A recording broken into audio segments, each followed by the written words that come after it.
Hello everyone, it's Heather, and we are here in our hotel, the Home 2 Suites in Minneapolis, Mall of America, and we've been here for 2 nights and we're getting ready to leave. We're checking out this morning and driving home after our little fall getaway. And I just want to share with you really quickly 3 kind of travel observations or helpful tips that we came across on this little trip. Number 1. We have been in this hotel room for 2 nights, and there are 3 of us. There's 3 people here for 2 nights. We have run out of toilet paper. We have run out of Kleenex, and we're almost out of paper towels. This is kind of a note to both hotels. The hotels probably already know this, but if you're staying in a hotel right now during the pandemic when there is no daily housekeeping, and I've talked about this before, but that's probably about what you should expect.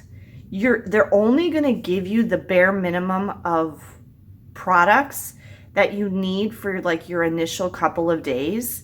Even if you're staying for a longer stay, they're not really going to stock you up on stuff. Now, with the exception of that Spring Hill Suites in Massachusetts, which that was just weird, every other hotel that we've stayed at has given us plenty of towels, and that's as it should be. The hotel should be prepared to leave enough towels for the guests for a while because the towels are part of the room. They should just have that many towels, as I talked about in that other video. Okay, but the consumables, I guess, if you will, paper towels, paper products, tissues, toilet paper rolls, and even like the little toiletries, they don't give you a ton. Now here again, and in the hotel we stayed at prior to this, they did have big bottles of shampoo, conditioner, shower gel mounted on the wall in the shower. And that seems to be the way a lot of hotels are going now. And I actually like that because that does reduce plastic waste, because I think they can probably refill those. And then you're not throwing away a zillion little tiny plastic bottles every year. So I don't have a problem with that. I'm okay with that. And I actually like the convenience of it, of having them in there already. But when it comes to things like the paper products, you need to be prepared that if you're, 3 of us, 2 nights, if you are more people than that or you are longer than that, you're gonna run out of those things. So you need to be ready and kind of watching when you get low. The only reason I haven't called and told them, hey, we're out of toilet paper and Kleenex, we're gonna leave. So we don't need to call and get more now, but they're gonna have to restock those for the next guest, obviously. So you just need to be kind of watching, and when you get low, be ready to call them and ask for more.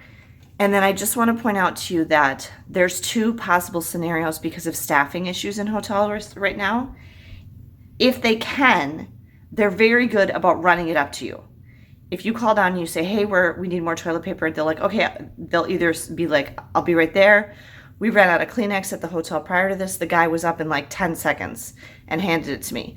But if they don't have enough staff to leave the desk or whatever, or there's no housekeeping in the building or something at that moment, they may ask you to come down and get it.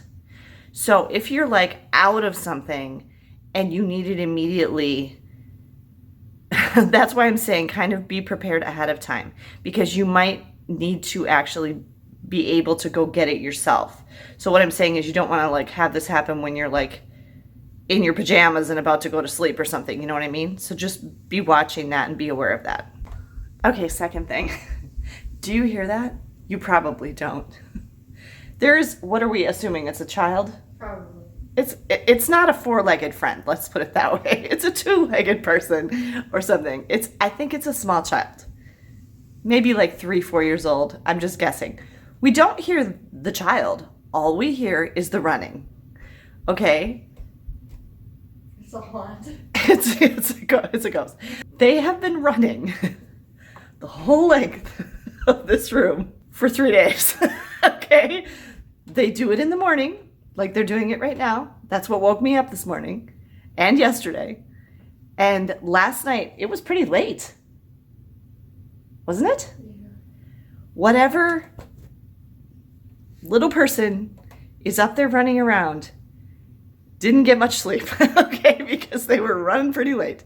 I don't hear screaming, I don't hear shrieking, I don't hear crying, nothing like that. The hotel must be soundproofed enough for that.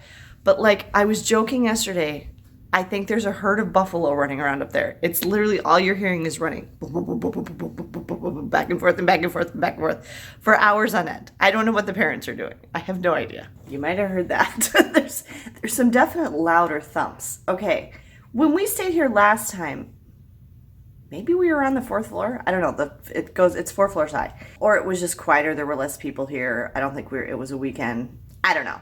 You could have a couple reactions to something like this because this is an ongoing annoyance. And it's not the hotel's fault. It's the parents' fault of whoever that small child is. Okay, it is. And that's kind of the point that I'm coming to. Some exceptionally grumpy people, or if I was really tired and out of sorts, might get really upset about that and might, storm up there or call the front desk and complain or something.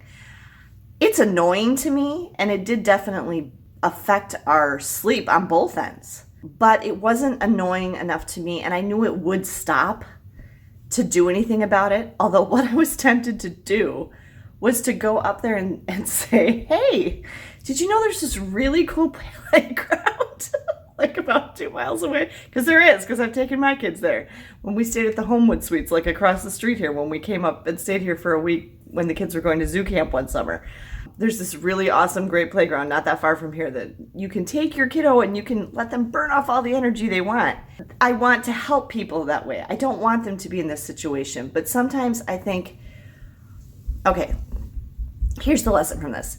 Traveling is inherently stressful sometimes. And traveling with children adds a layer of stress and things that you have to think about that you don't have to deal with when you're traveling by yourself or maybe just with one other adult or something, okay?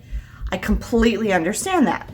I am a single mom, have raised 3 children who I think are pretty awesome, great people, completely by myself, and they are very good, responsible, respectful travelers who are perfectly capable of doing a lot of things themselves, and they're very considerate of the people around them.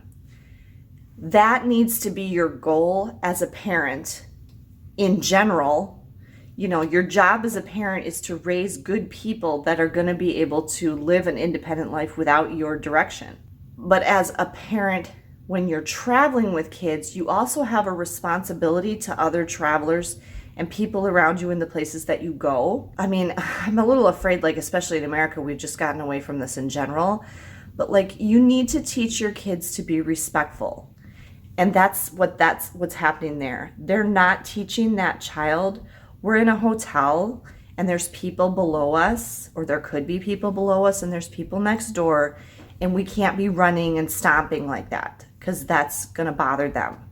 And I don't know if those particular parents don't realize that because nobody ever pointed that out to them, or they've never stayed in a hotel before and had it happen to them, or what.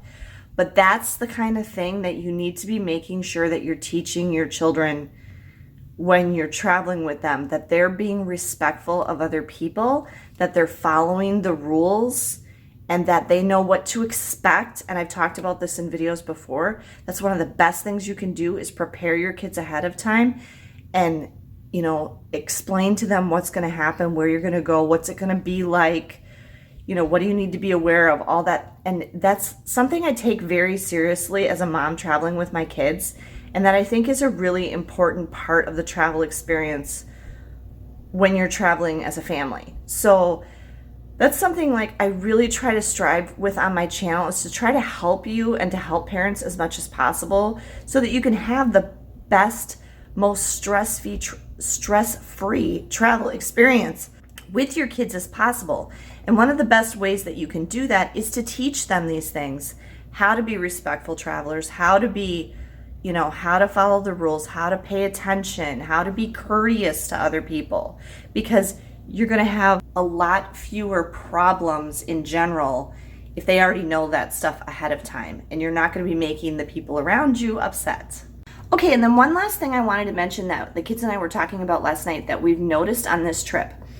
Mask use and the way that people are accepting of people doing something different than them, I guess is how I'd put it. When you go to places where everyone is required to wear masks, which are definitely my preferred place during the pandemic, when you go to places where everybody's required to wear masks, the airport, an airplane, the National Aquarium, a museum, whatever it is. There's lots of places where they're requiring everyone to wear masks. For the vast majority of cases, everyone is wearing their mask. They really haven't, I haven't observed personally any problems with that I've considered bothersome.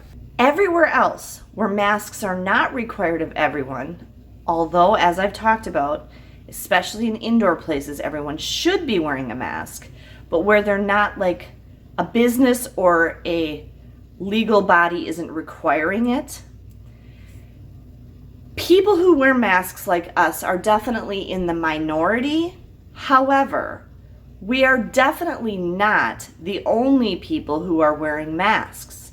We were definitely not the only people who were keeping our masks on outside in places where the crowd got thick at Valley Fair last night. You know, there were other people doing it too. So there's definitely a range of people with their comfort level with when they want to be wearing masks and when they don't. What we noticed on this trip is that something that I felt or sensed like maybe a year ago has definitely gone away.